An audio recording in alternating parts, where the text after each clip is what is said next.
UNICEF اپنی appeal کا آغاز کر رہا ہے۔ یہ 3.6 ارب ڈالرز کی امداد کے لیے اپیل ہوگی جو 51 ممالک میں بحرانوں میں مدد اور یونیسیف کی جانب سے بچوں سمیت 8 کروڑ لوگوں کی ضروریات کو پورا کرنے میں استعمال ہوگی۔ UN کے مطابق طویل عرصے سے جاری مشرق وسطیٰ اور افریقہ کی جنگوں میں پھنسے بچوں کو سب سے زیادہ مدد کی ضرورت ہے۔ UN افسران کہتے ہیں کہ جنگ میں سبقت حاصل کرنے کے لیے ایک نیا رجحان دیکھنے میں آ رہا ہے جس میں بچوں کے امدادی اداروں کو نشانہ بنایا جا رہا ہے۔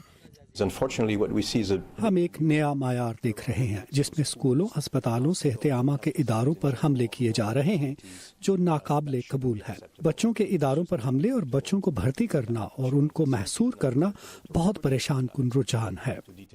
جنوبی سوڈان میں حالات سب سے زیادہ خراب ہیں اور وہاں کے حکام بتاتے ہیں کہ وہ بچوں کی ایک پوری نسل کو بچانے کی کوشش کر رہے ہیں جو تنازعات میں ضائع ہو رہے ہیں۔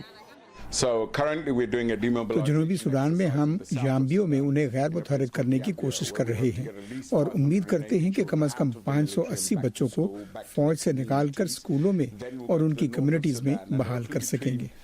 UN اہلکار کہتے ہیں کہ امدادی رقم میں سے کچھ جنگ زدہ علاقوں میں تعلیم سے محروم اندازاً 2.5 کروڑ بچوں کو اسکولوں میں بھیجنے پر خرچ ہوگی۔ کیون اینکس کے ساتھ صبا شاہ خان، اردو VOA۔